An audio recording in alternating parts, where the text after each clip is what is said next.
What's up, everybody? Hope you all had a great day. Getting into this episode of GH, I enjoyed a good chunk of this episode. I'm not even gonna lie to you. I enjoyed a good portion of it. Listen, Valentine is fucking sick of Lucy at this point. Valentine was ready to strangle her. Like he was over her shit. Like so was Anna. Anna and Valentine were just so done with Lucy. Like Lucy standing over there by the window trying to peek out the window. Anna was like, "Get out the window!" Like for real. I'm like, y'all are on the run. You cannot be looking out windows and stuff. Like, what is wrong with you? Um, she's sitting there, used up all the hot water. She drunk all the coffee. Valentine was listen. That man shot her a look when she mentioned how this is torture. He looked at her like you keep up with your bullshit. I'll show you torture. Cause he told Anna, he said I really want to kill her. Like she was just working their nerves. Like um Valentine, they just was done. You know, they was like, we need to hurry up and take Victor down so we could get the hell away from her and get back to our lives, and she could go do what she gotta do. So then they sitting on the couch, and him and Anna sitting there, having a little cozy, little sexy time, cuddling and stuff and reminiscing about being in Paris and all that, being all cute and shit. And here go Lucy. Oh, well, I don't think this is right because, Marty is away visiting his mother. What the fuck that got to do with them? So you expect them to sit here, not cuddle up, not have no sexy time, all because your ass is lonely? No, ma'am. No. Nope. I wouldn't. No. I would tell her, listen, you need to go to your bedroom and read a book. Do what you gotta do. Because Lucy was sitting there, reading the stock stuff or whatever for deception, talking about, oh, she felt like the stock would be better if she was back there. Valentine was so annoyed with her. I would be too, because it's like, girl, listen, for the time being, we got to be together. We stuck together. You might as well get used to it. Don't annoy me. Um, so I'm so happy though. I will say that Maxie and Bobby are gonna co-chair the nurses ball since it's the 60th anniversary. They want to go big as they should. They didn't think Bobby didn't think that they could pull that shit off in such short time. But Maxie was like, "Listen, we got this." She was like, "We're gonna knock this out the park." Um, so Bobby was like, "Cool, I'm down to co-chair it or whatever." So Felicia stopped by the safe house or whatever to bring them some supplies and talk about Ryan and all that. So she told Lucy about the nurses' ball and how Maxie and Bobby are gonna spearhead it this year. Lucy was pissed. Lucy was like, "No, you can't do no nurses' ball without me." She said, "I am not about to let Bobby take something else from me." She said, "No." I'm like, Lucy, you are on the lam right now. What else are you gonna do? Like, just let somebody do it. I mean, I understand where she's coming from. She feels like she's a huge part of the nurse's ball. Nobody's taking that away from her. But I mean, most of the people think your ass is dead. So what are you gonna do? Um, but her head looked like it was about to explode because I got a funny feeling like now that Lucy knows that they're taking over the nurses' ball this year, something tell me her ass gonna do something to mess up everything and get back to Port Charles. Like Anna and Valentine need to keep a watchful eye on that one. So anyway, moving on from that, I didn't really care for the Cody and Sasha scenes. I'm not even gonna lie to you. I really did not care for those scenes at all. The only interesting part of those scenes was the ending part where he mentioned her garage because he was like, "You don't own the garage anymore." Sasha was confused as fuck because Sasha was like, "Yeah, I do still own the garage. What are you talking about?" Like Sasha had no idea what he was talking about. Um, because Gladys done signed the deed over to Miss Wu to cover her debts. But it more than covered the debt. So the leftover money, Miss Wu was just gonna transfer into her account, or she was just gonna use it for the next poker game. But Gladys was like, "No, I'm good. I'm done with gambling and all that." Yeah, okay. Yeah, that's please. You know how many addicts say that? I hear that. I used to hear that all the time from crackheads. Yeah, I'm done. I'm going to rehab. Yeah, okay. You'll be out tomorrow smoking crack.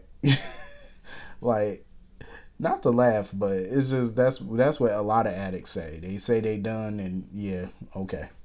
Um, So she done signed it over to Miss Wu, and Sonny peeped their conversation, like he looking at him and stuff like that, and was asking Gladys like, "What you doing with Miss Wu? Like, what's your business with her?" So Gladys was like, "Oh, I sold her the garage."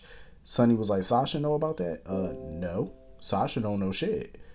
Um, and this gonna come back and bite Gladys in the ass because you over here making moves on Sasha's behalf without talking to Sasha. I mean, they did talk about selling the garage, but you flat out did it without even talking to her about who, what, when, where. She still thinks she got the garage. You know what I'm saying? Like, Sasha need to go to court, call Diane, Martin, whoever, go to court, and she need to get Gladys removed.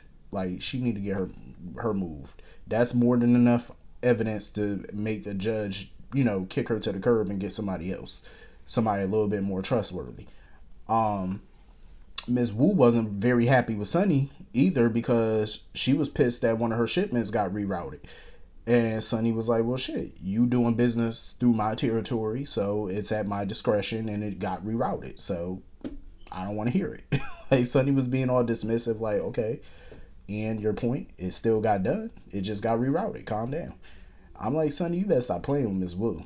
Because Ms. Wu, she a crafty one.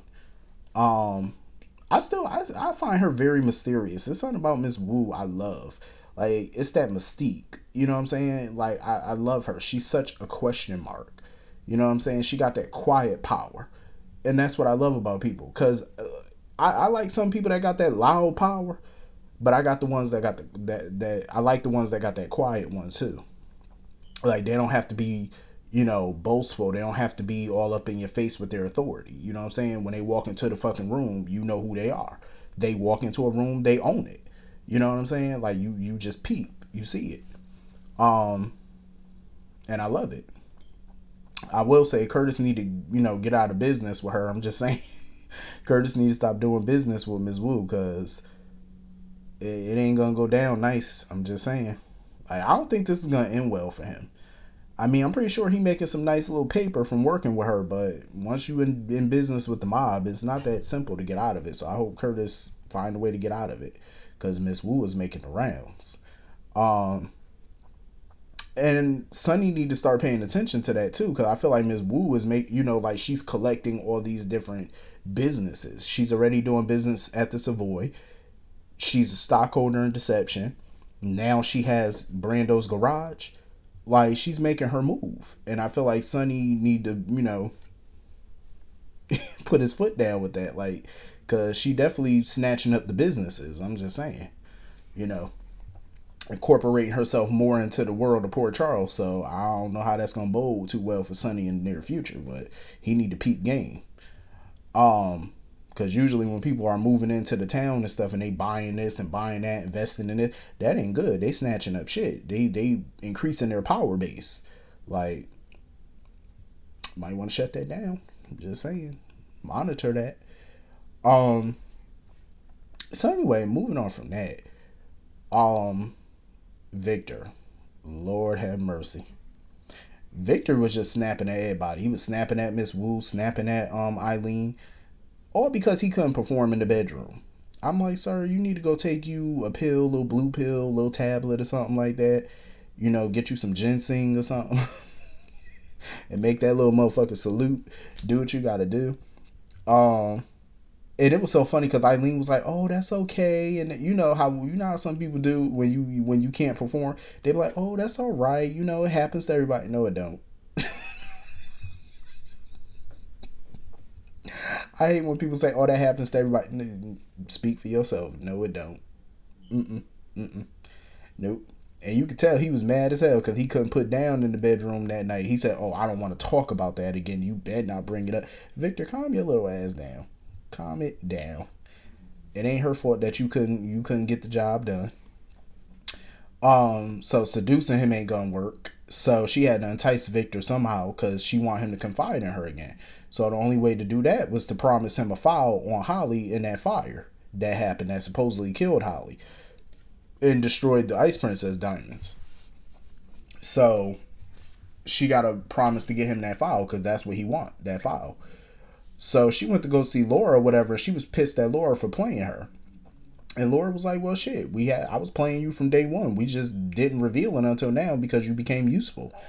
And, Laura was like, well, since you couldn't seduce Victor, she was like, we might have to, come up with plan B and give Victor what he want that file. So she was like, shit, we might have to give him what he want this time just to, take him down another way. Um,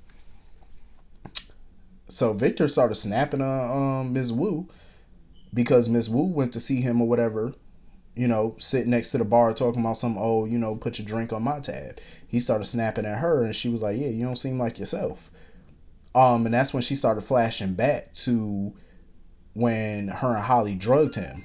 And I think that drug was the reason he not performing. I think that drug is the reason he's been off his game lately. Because I have noticed that. Like, in all his little plans and stuff, he has been off his game. And I'm like, that might be it. Might be them drugs that they gave them. I wonder what those drugs were. Like, what exactly, like, him not being able to perform in the bedroom, I'm pretty sure is one of the side effects to it. But what are the other? Like, what the hell was that? So anyway, moving on from that, Curtis had to, talk with Nina or whatever because he wanted to give her the money to cover his room at the Metro Court. Because she had gave him a free suite for the wedding night or whatever as a wedding gift. And he was like, well, since we didn't use it, let me pay you back. So he brought her up to speed about what's happening with her and, with him and Portia. And, Nina brought up a valid point, though. She asked him a very valid question. So if they do a DNA test and it comes back he's not the father, does that mean he's going to kick Portia and Trina to the curb? Like, he's not going to, be a part of their lives anymore? Like, I think those were valid questions, and I definitely agree with Nina, and I can't believe I'm saying that, but I do agree with her that he shouldn't push Trina too much. You know what I'm saying? Don't do too much. Reach out, whatever. Try to keep that line of communication open, but don't push. You know what I mean? If she still need her space, give it to her. And Trina was talking with Ava and stuff like that, and Ava gave her some sound advice too. She was like, listen, because Trina keeps saying that it doesn't matter what a DNA test says, Taggart is still her father. Well, if that's the case, take the DNA. And I totally agree with Ava. She was like, you like where you come from and where you know who you are and stuff like that, which is good. But she said, take the DNA test. That way you won't have these questions of where you come from. Who's your biological father? At least then you'll have that question answered and you'll never have to wonder. I totally agree with Ava on that. Because if she don't take the test, it's gonna nag at her like, is he really my dad? Or at least take the test. What harm can it do? Just you want to be sure. I don't see nothing wrong with it. So anyway, Nina was sitting there grilling her bartender because I guess her bartender is in school for business. Like he's taking some business courses or whatever. So she was asking him all these questions about the SEC and stuff, trying to figure things out. And that's when Sonny popped up on her. And he was wondering, like, why you asking those types of questions and whatnot. She tried to come up with some lame cover. Talking about, oh, because he in business school. And, I like to pick his brain and quiz him on business, test him out a little bit. I'm like, Nina, girl. Nina is not going to let this go. Like, she is not going to let this go until she can prove that Carly is up to something. She is trying to nail Carly to the wall. She is not going to let it go. And I can't say I blame Nina, but I still think she need to tread lightly. I definitely think she need to tread lightly on this one because she trying to get back in Willow's good graces. Like I said, Willow done became close to Carly, so it might not work out the way she think. You don't want it to backfire and, come correct. So anyway, that was pretty much the whole episode. Hit the comment section. Let me know what you all thought, and I will see you all later. Peace.